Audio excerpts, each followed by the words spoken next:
Hey YouTube. It is 16 days since my SRS surgery, so 16 days since I've been post-op. I'm back at home resting in bed right now at my parents' house. Um, and yeah, it has been quite the recovery here, which is why I didn't even feel remotely close to making a video in the past 2 weeks. I'm using my iPhone here. I feel a little bit weird about that, but anyway, yeah, so I had the surgery. I guess where I cut off was about, I don't know, 12 hours before surgery, where I was getting ready to do bowel prep, pick up my mom, things like that. So went in the morning of surgery, hadn't had anything to eat, had to give myself an enema in the morning, which was oh so much fun. Um, get weighed, do all the pre-op paperwork, and then you just kind of sit around and wait. And I know a lot of people complain about getting hungry, but for me at that point, I was just not even having an appetite. So then after that, um, it was into the OR where I hear somebody moving around in my parents' house. I'm self-conscious about making videos and them seeing. Um, it's my brother probably. But anyway, so just get on the operating table. The anesthesiologist comes over, talks to me, talks about my work because I'm in work in a field that's pretty interesting to him and things like that. Dr. McGinn comes and sees me, then next thing I know, they wheel me into the OR. They tell me that they're basically going to, put the injection in and whatever, and next thing I know, I wake up. Operation's over, and I'm in kind of searing pain. So I have to wave a nurse over, get some painkiller, whatever. And it turns out that, according to Dr. McGinn, I had a incredibly low pain tolerance, much lower than her average patient.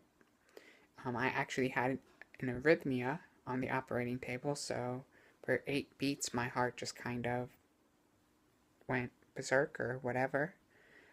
First patient that's ever happened to, because typically under the anesthesiology, your body anesthesia, your body doesn't feel it, but I did, and my heart kind of went apeshit. So they put me on a heart monitor for several days afterwards. They give you a morphine drip, and that's kind of really all I remember from those few days is just being in quite a bit of pain, hitting that morphine button every 6 minutes or whenever I could.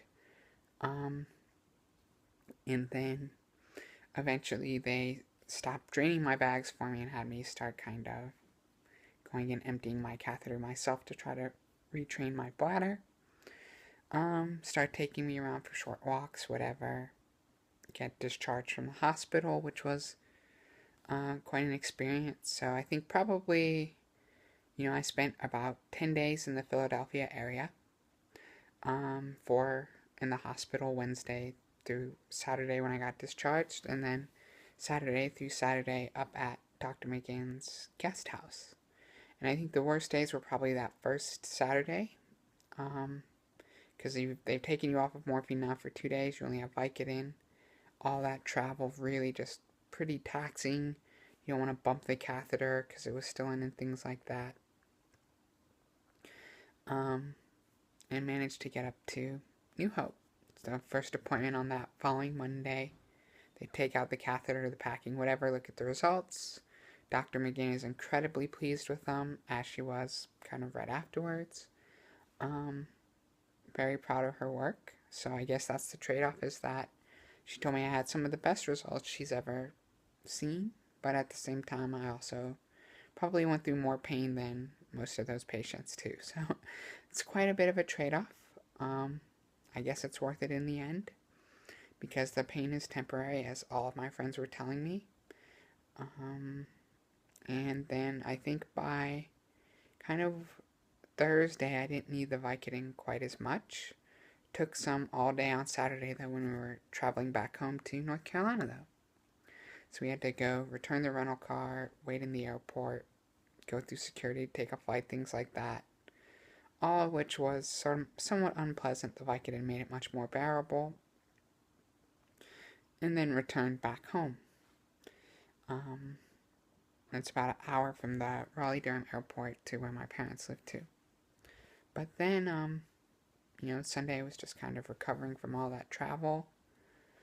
So it was Monday when they went and picked up my brothers, things like that. And then I think really probably starting around Wednesday, and then Thursday, and now today is Friday, and it's been getting quite a bit better now, day by day, where the, the tone, the color is coming back to my face, my skin, things like that. I'm able to get in and out of bed a lot easier, walk around more.